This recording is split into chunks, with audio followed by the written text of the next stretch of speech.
So we got this engine broke down. Ended up pulling the intake off of it and finding out that those are not small heads.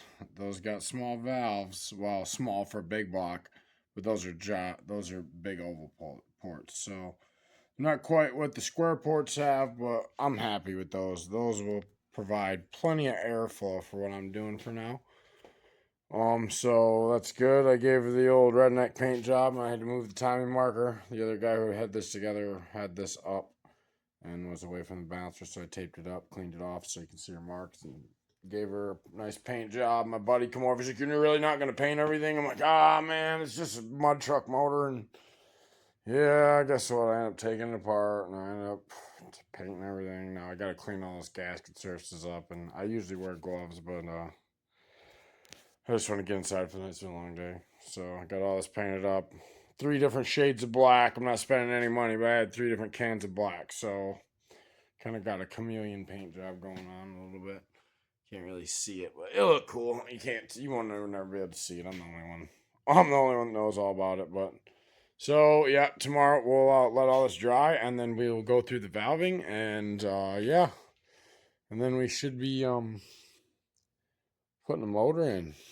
Should be exciting. The only thing I look like is I have to run a different fuel pump. You can see that bottom. This is actually a 3 series pump, so it's got a turn on it. So I'm going to have to get a different pump. And yeah, I think that's really about it. I think I have everything here. Starter, small box starter should work. So yeah, I think that's where we're going today. Should be a good time. Yeah. So just a little, I don't know. I just had to paint everything black. It's already been painted once, but now at least, you know, looks like it belongs there. Look at them done. So if it was customers, I'd have to break the whole thing down, but I'm skipping a couple stages because this engine's already been painted and it's gonna come back out for a turbo engine eventually. So, yeah, so it should be pretty exciting. Get everything all painted up and should look stock. It should look pretty much like a factory truck when I'm done with it, like it belongs in there.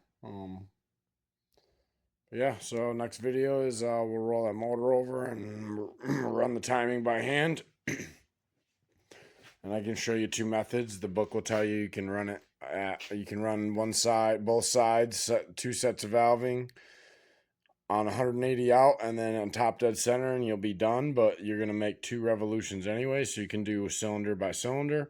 Is how the correct way would to do it. It can be done either way. There's 10 different ways you'll hear this being to be done, but in the method, you're just following. You have to understand what is going on with the tappets and the lobe sides of the cam when you make these adjustments. And as long as you're on the flat side of the cam and you have no lift accommodating on that lifter whatsoever, you in theory can make the adjustments. So um it's a lot easier if you know you do 1 cylinder at a time, honestly, because you're making 2 revolutions either way.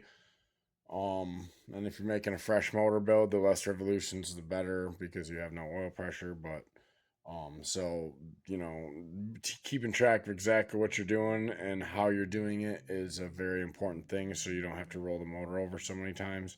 Um, but like I said, in theory, as long as you're in the flat side of the cam. So I'm gonna go through both methods. We're gonna time this out by like right now.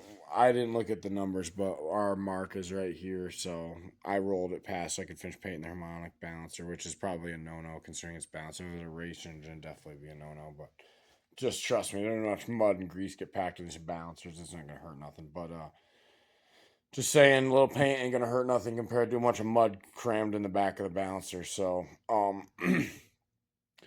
so we need to look to see which valve opened and closed to know if we're on 180 out or top dead center, considering that your cam sprocket is way bigger than your crank sprocket. Your crank sprocket is exactly half the size of the cam, so the little one is spinning twice as fast as the big one. Exactly 2 to 1 is the ratio. So to make one complete revolution of this engine, you have to spin this crank twice.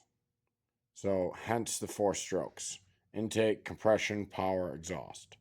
So, and you'll make two of those strokes per revolution per cylinder. 4 strokes total per cylinder for 2 revolutions, making a total of 8 cylinders worth of 4 strokes, but 2 complete revolutions of the crank and only 1 revolution of the cam. So you have to know what. Now I know I just explained that, but you have to we'll go back with step by step, a little slower process, and explain exactly what is going on. But I mean, most guys are laughing. I'm laughing. I don't even, it is what it is, man. And all it is timing, timing and algebra. That's pretty much it. So stay tuned, and we'll do some manual timing, and I'll show you an old school tool, an old school method, and pretty cool stuff. You'll see. It's good. It's a good time. I got this old tool I ordered from years ago, and was told by an old guy to order it, and you'll see exactly why. And it is the sweetest tool because I don't need to know. I can do any motor, anytime, anywhere, as long as it fits in the spark plug hole. So, and I don't need to know anything other than that. As long as, well, you'll see. It's pretty interesting, but stay tuned.